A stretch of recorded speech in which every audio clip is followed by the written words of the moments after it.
Welcome to the inHoPE podcast, where each Monday we drop a new episode to help us strengthen unity in the body of Christ. We want you to be part of the conversation. So subscribe, like, share, and follow, and let us know your thoughts. This is your host, Preach. Let's get into it. Today we're in conversation with Shaddox, Christian hip-hop artist who's going to be opening for Summer Splash along with Joseph O'Brien, Trip Lee, and Social Club Misfits. This was a great conversation. You can also check him out on YouTube and Instagram. It's linked in the show notes. So check him out, follow, subscribe, get some great music, and enjoy this conversation. Family and ministry type of setting. Like Jake's doing his thing, I have the music, and my dad's doing the church. I help out at the church with sound. Yeah. But yeah, man, it's been good. That's so cool, man. Yeah, bro. It's crazy. It's funny how God, he'll take those circumstances. He works through those things. For sure. Where sometimes we feel like it's, this is a step back. Yeah. People are, we feel like it's the enemy trying to mess stuff up. Yeah. We feel like we've been hurt. And God can come in, and it seems like when you look back, it's hard to tell whether or not it was providence, like God set the whole thing up, or it's his mercy. Yeah, for sure. For sure. One of my really, really good friends, bro, Cody, is a guy that I trust very much so. Yeah.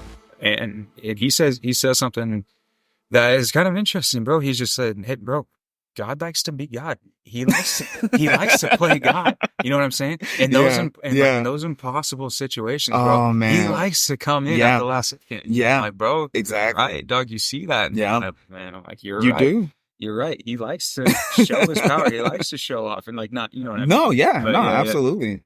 Yeah. It displays his character, sure. His power. I mean, his ability to take our lowest points and the worst things that we're going through and then turn them into the biggest blessings. For sure, dude. I mean, time and time again, I just feel like that's exactly what he does. Even with the story of Abraham comes to mind, right? Because it was their biggest burden, their biggest concern and issue was the fact that they were barren, didn't have anyone to pass. And he waits until he's 100 years old, right? Oh, dude, yeah. I mean, Abraham was sitting on that for like 20, 30 years, that promise. He was like, dude, when's it going to happen, bro? Like, it would have been enough if, he was just in his middle age, but he waited, and it took him through all that journey. And time again, you have all these issues that are popping up, but God's timing is perfect. For sure. It just is. Sure. And it's funny because while we're waiting for it, we feel like it's late. Yeah, right. Dude, bro, something my dad said, just an analogy he painted. He's like, think about it as if like you're in a hot air balloon or something like that. And you can see the town, you can see all the roads, and you can see how quickly you're going to get to your destination. Like, that's how God sees it, bro. Like, he's outside of time, right? But for us, we're in that traffic. We're in the road. Like, dude, when are we going to get there, bro? Like, dang. Yeah. And so, no, man, I totally get it, bro. And it's crazy. I've never had this thought before, but as you were talking about Abraham, I just had the thought, it's very, obviously we know with Abraham and Isaac, it's very symbolic to the Father and the Son, right? Yeah, yeah. Something that I didn't think about until you just said it, dude. He waited for a very, very long time. Oh, yeah. He was 100-something years old by the time that promise came true. And so as humans, we obviously don't have 2,000 years, but it took the Father, it took God waiting 2,000 years to send his son. Just imagine God's patience. Exactly. Bro. You know what I mean? Man. Isn't that crazy, dude? I feel like that is probably one of the greatest fruits of the Spirit. Yeah. I forget who I was talking with the other day about this, just because he has to display patience in a way that we can't even fathom. Dude, no way, bro. And I mean, we test ourselves in patience, right? Yeah. I feel like that's one of the things that people have one of the biggest struggles with is the fruit of the Spirit of patience. Oh, but when you look, I know for me for sure. Yeah. But when you look at the patience of God, man, dude, I mean, not only is he in our lives just for us as individuals, but you look at the course of human history and everything that I mean, hundreds and thousands of years of patience and mercy, the way that he deals with generations after generate, like, man. Yeah, dude. I can't even imagine the extent. And I feel like if you're able to display patience, that's one of those things to where that fruit is just so strong in the character of God. Yeah. You're doing something right. You are really reflecting the character of God when you're able to do that. Exactly. Yeah, for sure, man. Yeah, could you imagine doing something so incredible, like splitting the sea, and then 5 seconds later, these fools are worshiping a cow? You know what I'm saying? Dude, I'd be losing. Exactly. There are so many times, especially within Jesus's life. Yeah. Especially within his life. I think there's so many times where I'm like, see, that's why it had to be him. Yeah. Because if it was me, if it was anyone else, it would have went completely different. Yeah. Yeah. Bro, I know, right? I know. Especially so when he's on the cross, I know if I was him at that moment on the cross, I would have been so fed up. We all would. I mean, I could have seen myself just like, I'm tired of this, taking the nails, my hands, like, just hop off the cross, like, what's up, dog? Exactly. Like, dude, I'm losing our minds, right? Bro. No, dude, he doesn't say no word. He doesn't, right? Until, and it's funny because he doesn't even have to. I mean, he could have. Just the mere thought.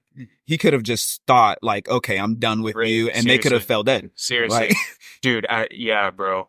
And he had the patience to be up there. And what I love about it, when you look at the story of Calvary, there is multiple people who believe while Jesus was up there during that time frame, he was going through the Psalms by memory. Yeah. And he was reciting different Psalms. And so if he's doing that and he's reciting these different Psalms all the while he's up there, I'm sure this is helping him. But at the same time, he's reciting scripture that is prophecy about himself before these people. He's literally witnessing to these guys while he's still up, while they're crucifying him. He's witnessing to them and trying and giving them another display of, hey, I am the Messiah. Yeah, like this was about me, dog. Wow. Yeah, it's when you go, my God, why have you forsaken me? Yep. People that don't believe, they often try to use that. You're like, why is he talking to God? You know what I'm saying? Yeah. Like, is he not God? No, but exactly like what you just said, he's reciting that psalm that's about, like, I think it's previous. It's about him. Yeah, it's that one is Psalms 22. Oh, okay. It's you got it. Oh yeah. Okay. no, it's just because I love that. I love that. How that comes together. And so as a church, we actually read that one when we came up to, because we were working our way through John. Okay. And then when we came up to Calvary, we read that psalm. Okay. And I have a hard time a lot of times getting through that psalm without crying. Dude, I feel you. Because when you read it, you can tell this is literally about Calvary. Yeah. He is explaining what is happening here. Yeah. And the angst that is on the psalmist's heart, and for Jesus to be identifying with that. For example, there's this one part where he says, I am not a man, but a worm. And so he's reciting the way he feels and just the emotional turmoil he's going through and what's happening around him. And you can see how it fits that scene so perfectly. Yeah. Even some of the prophecies, like them casting lots for his clothes and stuff, it's all in there. Yeah. And they're literally doing this right in front of him. It talks about them mocking him, saying, if God, has pleasure in him, why doesn't he save him? All that's literally happening right in front of him.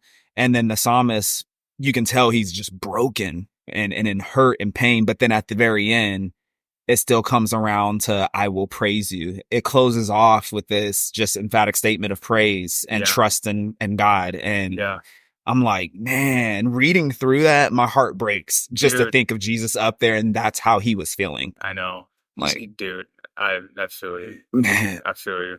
Introduce yourself. Okay. I have it recording. I just kind of cut, paste. I even caught some of our little conversations, so I'll probably throw some of that in there. Cool. There you go. And then, what's it called? But go ahead, introduce yourself, Yeah. and then we're just going to get into talking about kind of what's led you to where you're at now and some thoughts about unity within the church and how it applies to the arenas that you're in and what you've seen. I'll just make it brief. No, man, I'm excited to be here. My name's Shaddox. Christian rapper here in Nampa and Boise, Idaho. Yeah.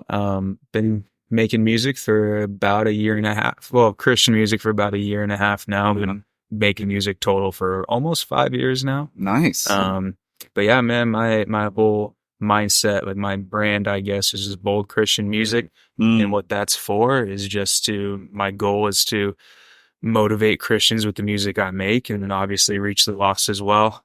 Give people a better alternative to secular music and what's out there right now. So that's what I do. We need that. So yeah. You said you've been doing Christian music for the past year and a half. Yeah. What led you to that specifically? Because if you've been doing music for about 5 years now, so there must have been a switch. Absolutely. Okay. Yeah. So when I first started, it was, man, I tried to play that NF type of role. And what I mean is, like, I wanted to make whatever type of music I wanted, but I was trying not to cuss and say things too crazy. Okay. I grew up in a Christian household. I didn't have the type of relationship I have with God now, but I knew who he was. He always allowed me this sensitivity to his spirit, so I could feel him. He was always there, but it was all me, it was all So I did that for some years.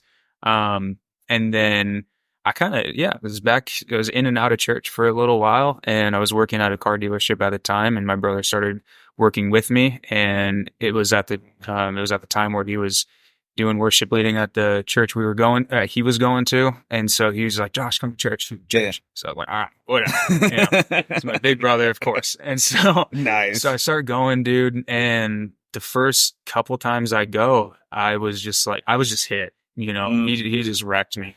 And, I remember telling my girlfriend at the time, my wife now, but I remember telling her that, like, it just felt like God was like, you're home, And so, after that, he lit me on fire. I started finally diving into the word. I was 22 at the time, something like that. Yeah. And so I never read the Bible before. I mean, I read like little passages, but I never like read it. Pieces. Yeah. No, I hear you. So I started diving into the word, got baptized a few months later. And then after I got baptized, I made my first like real Christian song, like when I actually felt saved, you know what I'm saying? And then after that, dude, it just, doors started opening, God started pouring into me. And then we had a worship night at the church we were at. And that was the night where I was like, all right, dude, like, this is okay. Like, man, when I tell you I was wrecked, bro, I was wrecked. Yeah. Like, dude, I was on my knees. Was it one of the snot times? Oh my gosh. Yeah. Dude, I was wrecked, bro. Like, this guy started prophesying over me and just like, and giving me a word from God. And like, it was just so on point. I was sobbing, bro. Yeah. So after that, I'm like, okay.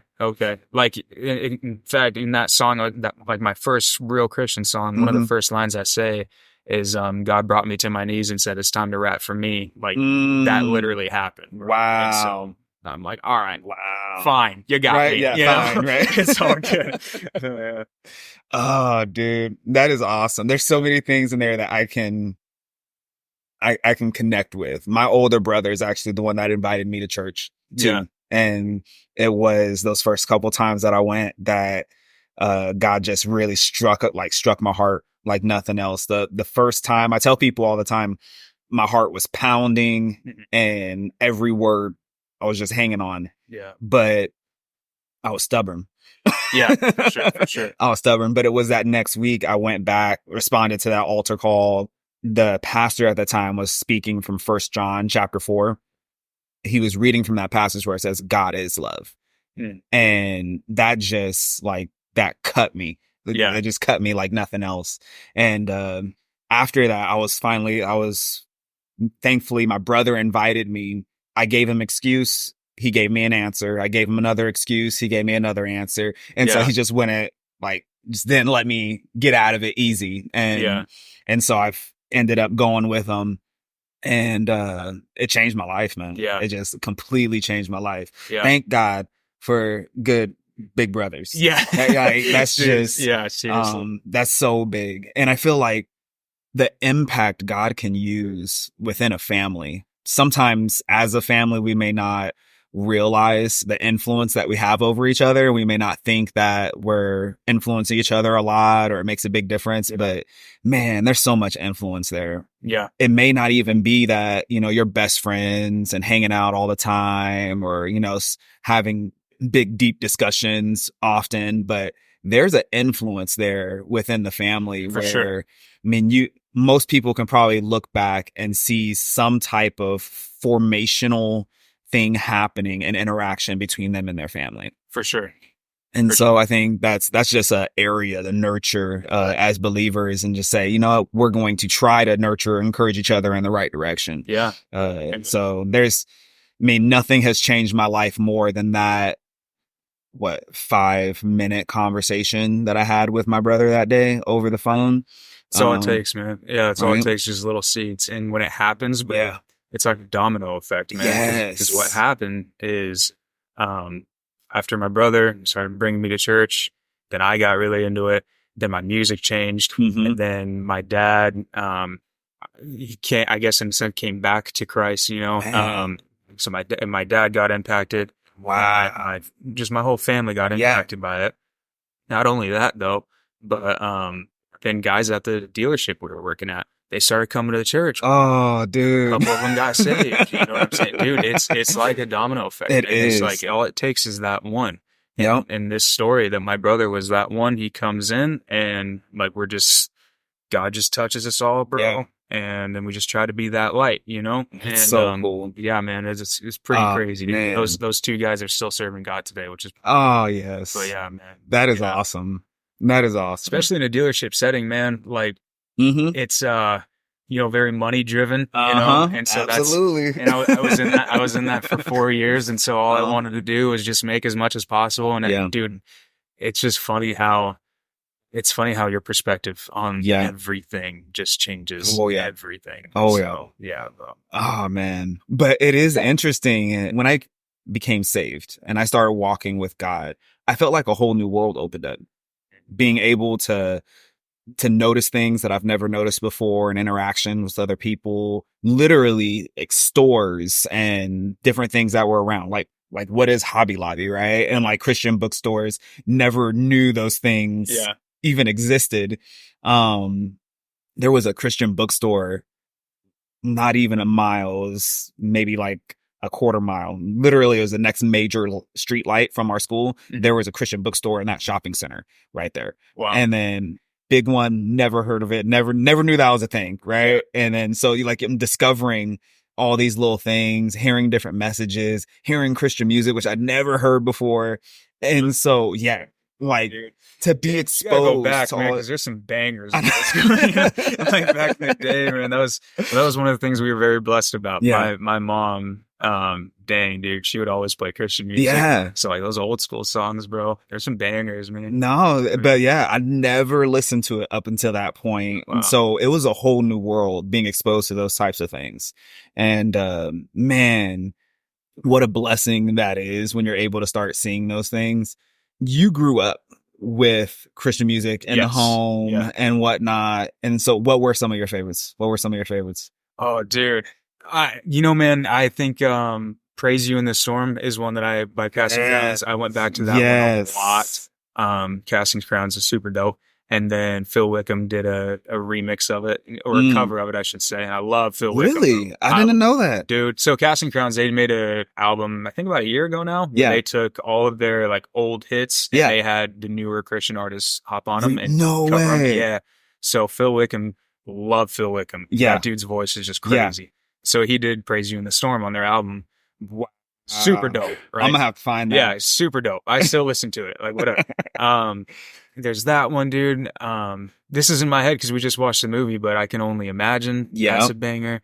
I can't remember the name of this song, but I don't even remember who made it. And so I'm going to have to find it after this, but there was a Christian band and they did They did something with cartoons, bro. They did like Kermit the Frog, you know, and he would say, No he'd say way. like hallelujah or something like that. And they did it with like different so it's super funny, dude. I loved that as a kid. That's Loved funny. it. I remember I still remember my dad showed, he first started listening to Slow Fade.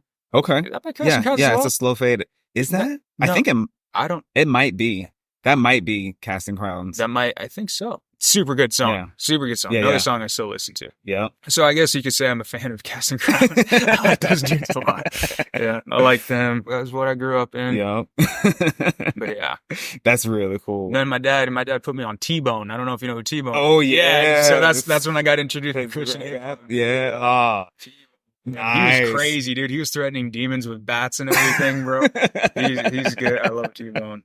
Yep. No, yeah. I remember him, probably the very first Christian rapper I ever listened to was a guy called Minister Flux was his name. I love Minister Flex. Minister Flux. Flux. And I think he only had like one album out there, maybe two, but him, like his group, I think they showed up to our church. Wow. And so that's where I picked up their stuff. When I first started going to church, it was a multicultural church, primarily Black dominant. Mm-hmm. And so there was a lot of gospel and things like that we were introduced to. By the time I was a sophomore, I started listening to guys like the cross movement, like The Truth. Yeah. But I think primarily, man, I was into the gospel side of things. And then my boy Ryan got me turned on to rock music. Mm-hmm. Riding with him, he was like, oh no, we about to get you some exposure to Skillet. He throws those guys. Dude, I still listen to Skillet. Yep. Straight up. I love Skillet, man. I still listen to them. Oh yeah. They're super dope. Yep. I think they just made an album a little bit ago too. I think it was about a year and a half ago. Yeah. Something like they that. have some recent stuff. Me and my wife were checking it out the other day. Oh yeah. Yeah, man. I tend to get in that rock phase sometimes, bro. Yeah. You know, to be honest with you, I don't listen to Christian rap all the time. Yeah. You know, I primarily listen to worship music. Mm-hmm. And a little bit of Christian rock, of course. Yeah. But no, I mean, of course I listen to Christian rap, but it's not like my primary go-to. You know, no, I hear you. And I feel like I'll have seasons where I'll kind of, because I'll listen to almost any genre, and I'll have seasons where I flow through different genres. I love jazz music even. Oh, cool. So like I know some Christian jazz artists that I'll listen to. Oh, that's cool. Oh yeah. There's one, his name is Kirk Whalen, big time jazz artist. Okay. Big time. But he dropped a series of albums, 4 different ones that were the gospel according to jazz. So it's the gospel according to jazz part 1, chapter 2, chapter 3, chapter 4. Okay. And man, like that got me hooked. Cause I heard I think it was the part 2 one that I first heard, and that got me hooked. But yeah, he's a saxophone player. That's so dope. Yeah. I love a good saxophone. Oh, yeah. You put that in a beat, man. It right? So sick. Yeah. You mentioned Casting Crowns has this album where they actually take their music and they're having newer artists do covers of that. They took their old school hits and had the newer artists come on. Man, that's really cool. Yeah, it is really cool. That is really cool. I love to see that type of collaboration. Yeah. Between artists. Sure. Dude, as you were talking, I just remembered one more. Flyleaf, bro. Flyleaf. I've heard that. Yeah. Dude, they're crazy. There's a song called All Around Me. I love that song. Okay. That song. Yeah. That's really cool. It's another rock type, like another Christian rock type. But yeah, that's another old school one. Nice. Yeah, man. I think that's interesting, especially so with what they did with their album. I feel like it's bridging generational gaps too.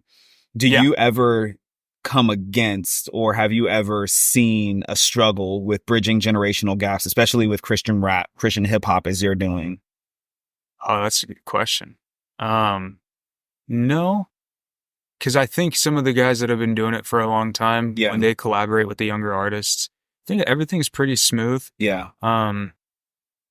Yeah, like, I mean, you got Lecrae, who's been in it for forever. Yeah. And I mean, he signed Holy, and he's a younger guy, and I mean, they're they're killing it. Exactly. And they do very well together. So no, not really. Yeah. I think it just depends on the artist as well. Yeah. You know? But I haven't really paid attention to that, to be real.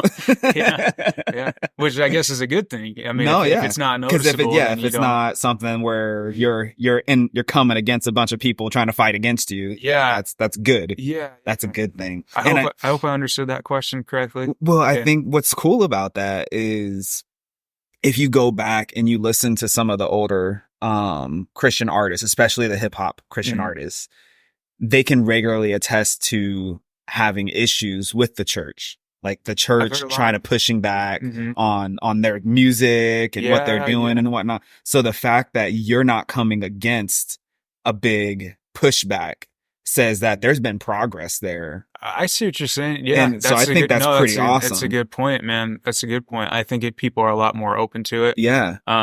Because I mean, what I feel like is probably when it first came out, people thought that the guys that were doing it were just trying to be like the world. Yeah. And so they were saying no to it, like whatever, no. But now it's just, I don't know. It's one of, and as far as hip hop goes, it's one of, if not the most popular genre. Exactly. So it's just a part of the world we live in. Yeah. You know, and so it's just, yeah, man, I think people are a lot more open to it. Churches are a lot more open to it. Absolutely. There's some people that still don't like it, which is cool. You can't please everybody. No. But whatever. But yeah, no, I luckily haven't received that pushback. That's good. Yet. Yes. Right? It will probably happen somewhere, sometime. I don't care. Whatever. Yeah. But yeah. Nah, that's cool. I think that's important because you have those people who did push through all that, who fought through it, and it's made it more acceptable and has made it to where people are able, like yourself, are able to come up and have more acceptance within the church. That's so true. I couldn't. I don't think I could do it. Straight up, because I mean, we're human, right? So I mean, I still struggle with doubt. I still struggle with like, is this really from God? Yeah, you know what I mean. And so I'm dealing with that now. Yeah. So my point is, if I was dealing with it back then with the church against me, you know what I'm saying? Bro, I don't know if I can do this. Yeah. Yeah. So no, thank God for those guys. Those guys that did it. Yeah, dude, because I don't think I could. Yeah. That's probably why God has me today and not back then. So yeah. But I mean, dude, you make a great point, because imagine how many people probably would have and could have done things differently and for the kingdom of God if they weren't facing a bunch of pushback, right? Yeah. Especially from the church. I think it's expected that you're going to get it from outside of the church. Totally. Yeah. But when you're getting that inside the church and you're still having the struggle with, am I hearing from God? Can I do this? Yeah. Like, these are the people, talk about like Jesus on the cross, right? These are the people I'm trying to minister to, and they're nailing me to the cross. Totally. Yeah. Yeah, dude. I mean, imagine, bro, you got pastors against you. Yeah. Like, you got people that you may even look up to, and they're telling you, like, bro, this is wrong. How do you, like, if it was me, I'd probably be like, all right, they're right. Maybe I should stop. You know, if I got so many people coming against me. But no, I think it's what I think is happening, and because of God working in those dudes. Yeah. And obviously God is still working today, because they started back then, and a lot of them are still killing it today, which is great. Exactly. But for more and more people that are rising up and more interested in doing Christian hip hop, I genuinely believe that it's going to be more and more accepted. Yeah. And I believe it's something that Forrest Frank said in an interview. I don't remember what he said word for word, but it was something along the lines of, for a while, Christians have been having to compromise to worldly music. The world is going to have to compromise to Christian music. And I couldn't agree with that more, dude, because let's put this into perspective, bro. Who created music? Yeah. You know what I'm saying? Yeah. God created music. Yeah. Sure, the devil ran it. He's used it. Right. But he's not the creator. He was in charge of music, so of course he's going to use that on earth. But God created it, bro. So there's no reason why we shouldn't be better than secular artists. There's no reason why we shouldn't be. No, absolutely. So I genuinely believe that's going to happen. I'm one of those that I'm an advocate that Christians should be leading the way in every industry. I totally agree. Because especially when you just tap into the creativity side, you can tap into ethics and discipline. Like, who's better at any of these things than the God we serve? Of course. Right. Yeah. And I feel like we should be leading the way in those. And so I completely agree with you. And I know, right? I love that. Yeah. I love that idea. It gets me hyped up. Yeah. It gets me hyped up just thinking about it, dude. Like I love when you hear just a random Christian song in a restaurant type of setting, or dude, you know what? It was actually I was at Shields, a few weeks ago, if not like a month ago, and they're playing Take Me In. I think, who did that song? Take Me Into the Holy Holies, that one. They're playing that. And it's a big store. Wow. You know what I'm saying? It's huge. And I'm like, dude, they're playing Christian music. I love it, bro. Yeah. That's crazy. People probably don't even realize it. Exactly. I mean, that's super cool. Yeah, man. So I love when stuff like that happens, or when you're at like a sporting event or something, and then you just hear a Christian rap song come on. Like, oh, dang. That's cool. Yeah. So, man, I think it's going to happen. And I think it's happening right now. Yeah. We're starting to see that. Yeah, for sure. That's really cool. And it's one of those things to where I feel like it also shows there's really no extent to how far the church can go, especially when we put our support behind it. Yeah. Right. Because this is even without 100% support of the church. Right. Yeah. Can you imagine the things that we could do in this world, the walls that we could break down, areas that we can move into when we're giving our support to people and lending our support to people? I think it's one of those things, and you're in a great place for this, right? And doing rap, you're doing music. It's removing those walls that we tend to build up around campuses, church campuses, and saying this is where ministry happens, and being able to take it out to where, I mean, you're about to be ministering to hundreds of people at Roaring Springs, right? Dude, I know, so, bro. I know. I mean, things like that where we can break in the public spaces. Mm-hmm. Dude, it's funny you say that, because my brother has said something very similar to that. We were just talking about what he's doing and what I'm doing. Yeah. And no, dude, you're right. I think, because you're saying outside of a church setting. Right? Yeah. And so, yeah, man, I think, social media, bro, it can be, a lot of people don't like it. But it could also be very, very beneficial. For absolutely. What you and I are doing. Like for you and with your podcast and everything. I mean, you're going to reach a lot of people. The more you post and the more activity you get on social media, there's going to be, who knows, bro? There could be somebody, you lived in Alaska, right? There could be somebody in Alaska that watches a 10-second clip of yours and that really hits their heart, and you're going to have no idea about it. Exactly. It's outside of a church setting. And so, no, man, I'm really excited for what God's going to do, bro. Yeah. And you mentioned Roaring Springs, man. That's going to be crazy. I don't know if this is going to be out by the time like we've done that or not, but that's going to be crazy, bro. They got me in a really unique position since I'm opening it. It's going to be earlier in the day, so I mean, there's going to be a lot of people that may not even know a concert is going on, let alone a Christian concert. Yeah. You know what I'm saying? So a lot of people who aren't even there for the concert are going to end up, man, that's exciting. Dude, yeah, it's getting close, bro. Yeah. Again, it might be past by the time this episode is out, but but dude, that's so exciting. Man. It's going to be crazy, man. I'm really expecting God to move, bro. Yeah. I really am. That's so cool. Yeah. I want to see hands on people. I want to see people getting prayed over. I want to see people having encounters with God, man. Yeah. I know there's going to be people that aren't saved. I know that are there. So yeah, bro, I really want to see God's power move. And I believe it will. I really do. So yeah, bro. Man, that's so cool. But yeah, going back to what you're saying about it being outside of a church setting, it's like sometimes it can be cool, but other times it's kind of like working for, let's just say it's kind of like a job, right? Yeah.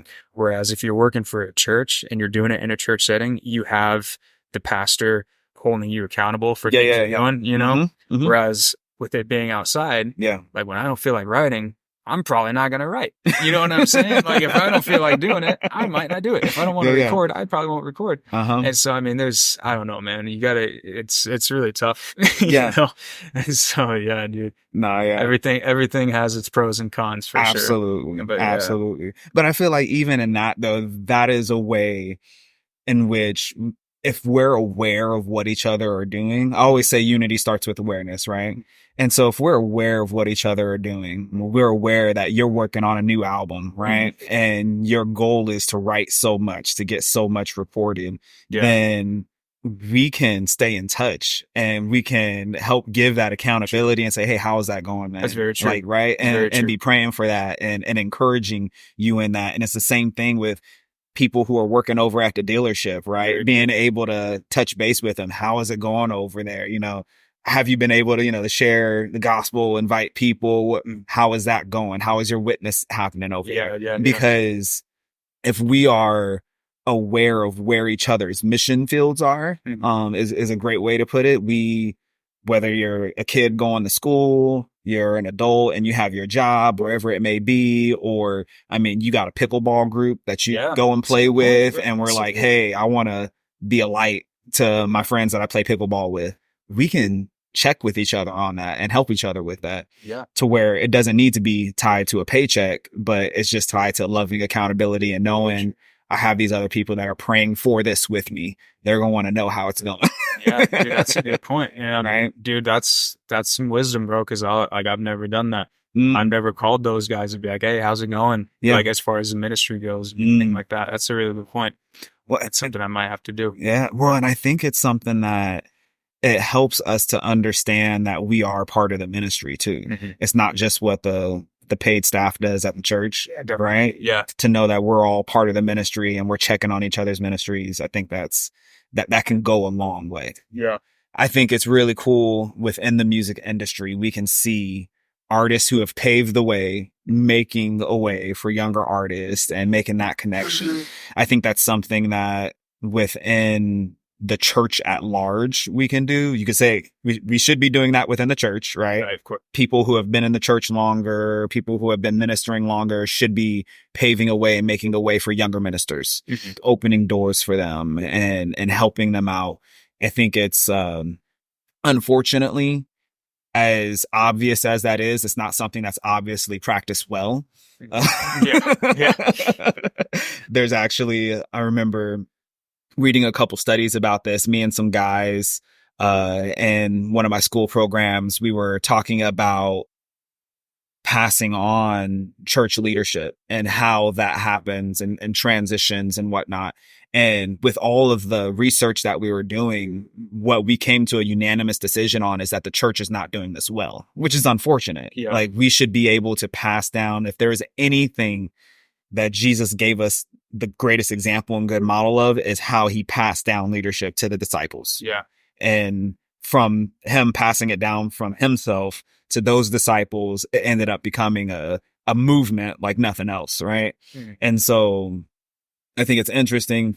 We can see that happening within the music realm for Christians. If we can see that happening within churches, if we can see that happening within our homes, within our businesses, at our schools, like that's just going to send the enemy running. Right. Because you have such power and multiplication when that happens that there's no way the enemy is going to be able to stop that. Yeah, absolutely. But we have to be willing to open those doors and pass those things on. And I like that you said some of those guys that are opening doors for other rappers, they're still they're still going hard. So it's not like they're waiting until they're done to do it. They're doing it while they're all still part of the same game. Yeah. And so I think that's something that's really important. Sometimes, especially within the church realm, what I've seen is that pastors will wait until it's their last year and they know they're stepping out, or like they're gone completely before they pass things on and open those doors up. I was just going to say something very similar to that. Like that, I was just going to say those people, and I'm not saying anybody specific. No, I hear you. Know what I'm saying? I'm not saying anybody. I'm just saying there's going to come a time. I'll use myself as an example. There's going to come a time where I need to get out of the way. You know what I mean? Yeah. And so when my time is done, the whoever I open a door for, if I open doors for anybody or help anybody, there's going to be a time where I need to step back and let that younger generation do its thing and continue to thrive better than I did. You know what I'm saying? And so, you want it to be, I like that you said better than I did, because that's what you want. You want it to be better, right? Exactly. Especially in the music setting, man. Like it's so evil, bro. It's very, dude, you see videos all the time, man. All of these music videos, these performances are so evil, bro. So like I'm trying to God willing, if I am able to do this on a big scale, my goal is to, not in like a combative way, but to fight against that with the type of music I'm making, and take back ground for God. So if I do that, then the younger generation behind me, I need them to do it bigger. I need them to do it better, because the enemy's not going to stop that. No, he's just getting louder. They're going to push back too. Yeah, dude, and they're getting so annoying. I don't know, dude. It's so stupid, bro. No, I hear you. I just saw it before when I woke up this morning. I was just scrolling on TikTok, and then I don't know if you might have seen it, but the world. I think it was Paris mocking the Last Supper at the Olympics. Did you see it? Oh no, I did. I saw that. Yeah, one of my pastor friends posted that. Oh, stupid, dude. So they're doing that, and you said something. You said something on one of your tracks on how they won't mock Buddha. They won't mock. They won't mock. Yeah, right. Like they won't mock any of these other. They don't mock Muhammad. They won't mock. But always mocking Jesus, always mocking the gospel. Yeah. If that's not, like, if you look at that from an outside perspective, if that's not proof that Jesus is the truth, then I don't know what is. Yeah. Because he's the threat. Exactly. He is the threat. They're not worried about the other stuff, but he's the one that they want to mock. Exactly. Dude, you brought up Thief in the Night. That was a song I made, and it wasn't a diss. I didn't insult anybody.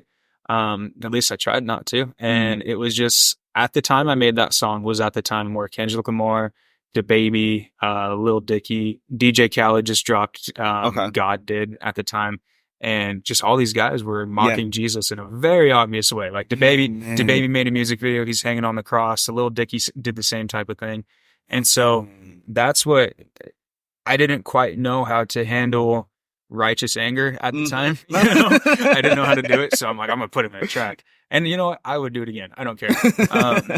But so I made a track called Thief in the Night, and it was directed towards them. It was not a diss track. It was just like, bro, what you're doing is wrong. Yeah. Why are you doing it? Yeah. Which I know the answer. It's clout. It's money. It's what's going to attract people to talk about it. And so that's what started me wanting to combat what the enemy is doing. You see it outside of music, like I said. Oh yeah. Yeah. You see it in Paris. See it on TV shows and movies all the time. All the time, bro. And it's so, like, I've gotten to the point, and thank God for it, because you and I were talking about patience earlier. Yeah. Yeah. I've been blessed to the point where I'm like, I don't want to say I don't care anymore, because I do. But what I mean by saying I don't care is I expect it, bro. Like, they've been doing it for years. They've been doing it for thousands of years, and it's not going to slow down. And it's going to speed up. They're going to make it more and more obvious. And you're right. It's always Jesus. It is always Jesus. Yeah. It's never Muhammad. It's never Joseph Smith. Yeah. Bro, could you imagine if they were making fun of Muhammad the way they make fun of Jesus? I know. No, they wouldn't do it, bro. They wouldn't do it. I forgot the point I was trying to make, but whatever. No, that is so true though. And I think people will push the envelope on things that we know is contrary to biblical teaching. That's not safe and things like that. And there will be some resistance, but they always see how far they can go, how much they can push. And if the church isn't showing that, just a clear disacceptance of it, like saying this is not acceptable, that they're standing against it, and that they don't raise concern, enough concern. If you have ones and twos, they'll brush it off, right? But if the church at large would actually raise greater concern of those things, I think there would be more of a pushback. If all the Christians just said, you know, we're not watching the Olympics this year. That's, right? Very true. And I'm not even saying that's the right way to go, but it's just an example of if we were to show. It could be. Yeah, and it could be, why right? Wouldn't we? Yeah. And it could be that if we showed that this is not acceptable, we're not going to stand for this. Then there's definitely a correct way to do it. Yeah. I think it's all love. Yeah. Like, we cannot be aggressive. Yeah. You and I have talked about it multiple times now. When Jesus on the cross. Yeah. He is God on the cross. at the blink of an eye. Right? He could have changed but, everything. Exactly. And so when there's time for correction, when there's time to just stand up against what's happening with mockery, it needs to be done with love, bro. Because if we're going to be aggressive, if we're going to be angry and insult, then it's going to do nothing but make it worse. Because now we've lowered ourselves down to that level. And we need to be above reproach. As it says within scripture. So needs to be done in love.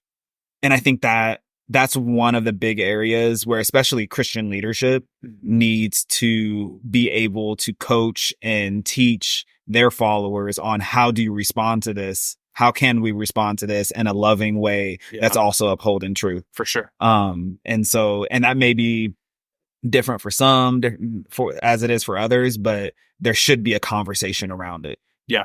How, what is acceptable and how to respond to it versus how not to. Some would go so far as, we're going to show up angry with picket signs and telling everybody that they're going to hell. Yeah.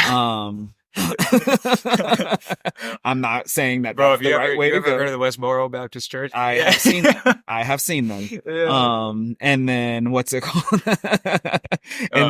What's it called? But then others would say, hey, we're not going to give any ratings or anything to the Olympics. And others would say, you know what, we're going to take the route of every single one of us. We are going to write in. We're going to call in. We're going to make sure that we flood them with this is not okay.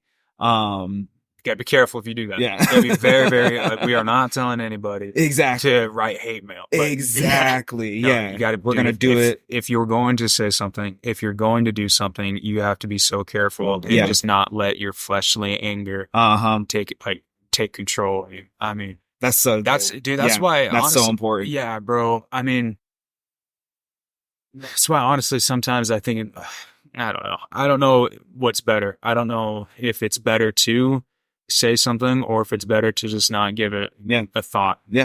I mean, I don't know. Well, and I think what's so important about that is I don't think we are meant to decide these types of things alone. Mm. I think that's why we have community. That's fire. Right? Yeah, I feel you. I think there's so much that we try to do as believers, we try to do alone. It's like, I'm going to, my faith is between me and God, and that's it. But he never made it that way. He always made it something within community where we are a body, right? It's not your Jesus's body and I'm another body. No, we are the body, right? Together, we are his body. Together, we are his bride. Together, we are his church. Yeah. And so he's always desired us to seek him in community with one another. Mm-hmm. And, I think especially when it comes to matters of how do we respond? How do we act in faith in a faithful way that reflects the character of Christ? Then we need to talk about those things together. Yeah. We shouldn't make those decisions on our own. Very true. So I know that's something where, even in our house, I'm thinking I'm going to have to go back. Because me and my wife have talked about watching the Olympics more this year, right? Mm-hmm. Me and her, we're going to have to go back and say, okay, what do we want to do? Yeah. How do we want to respond to this? Yeah. Are we going to continue to watch? If we are, what's the response to this situation? And then what are we going to do as far as watching it? For sure. And that's personal. Like that's a personal conviction, bro. Like if you personally feel like you shouldn't watch it and somebody else is, who cares? Yeah. You know what I'm saying? Yeah. It's all good. But I feel you, bro. Yeah. There's so much that we could figure out better if we're choosing to work together, do it in community. I think one of the struggles with that is that it takes longer. I am definitely one of those where I can make a decision real quick. Yeah. Like, yeah. I can make a decision real fast and I'm fine making a decision real fast. But I have learned that it's worth slowing down, practicing patience. Yeah, for sure. Because there's definitely for anyone who has a leadership bent, that, likes taking on responsibility, making decisions, kind of feels like that's one of their skills is decision making. It is a practice of patience to wait and include others in that decision making process and work at a pace that is with others and not, months and years ahead of them. Yeah. So it's interesting. I think it stretches all of us because while some people would like to be a year ahead of the crowd, others would like to be a year behind it. And so if we're able to kind of meet in the middle, we're all stretching ourselves in different ways. Yeah. Which is going to strengthen us in different ways. Yeah. And then when we do make that impact, it's going to be that much stronger because everyone's doing it together. Exactly. So any final thoughts? I know we've kind of touched on a plethora of things here. But any final thoughts, especially when it comes to just encouraging people, encouraging believers to work in unity together, to build unity with one another. Yeah. Just say, stay bold, man. Come on. I think you need that. Yeah. I think we need that. Yeah. Stay bold, motivate each other, help each other. Yeah, man. That's it. Yeah. I don't have any profound thoughts. No, honestly, I mean, just I don't know. Just put yourself in the right position to succeed. Yeah. And that's surrounding yourself by people that are like-minded believers. I mean, that's the music you listen to, some of the movies you watch, saying the word more. You know what I'm saying? Watch them toes, man. Yeah, watch them toes. Yeah, man. Yeah, that's good though. That's it. That's good. I mean, yeah. I like that you said stay bold too, because I know you said it's not profound, but I think that's really important because it takes courage. It does. To live in community and have that type of relationship with others to where you're gonna walk in unity. Yeah. So I love that. Yeah. I can 100% agree. And dude, I'm so excited to hear about how Last Splash goes. Maybe I'll be able to sneak out and leave the girls at home. It's all good. Bro, it's all good. No worries, man. But what's it called? I look forward to hearing how that goes. That's going to be awesome. I appreciate it. Absolutely. Thank you for joining us for the inHoPE podcast. Remember to be part of the conversation. Like, share, subscribe, and follow. Consider becoming a ministry partner with us for as little as $1 a month. $1 a month, you can help to continue not just this podcast, but other ways in which we teach about unity and invest in collaborative efforts. Be part of strengthening unity in the body of Christ. We look forward to continuing more conversation with you online throughout the week and next Monday on the inHoPE podcast.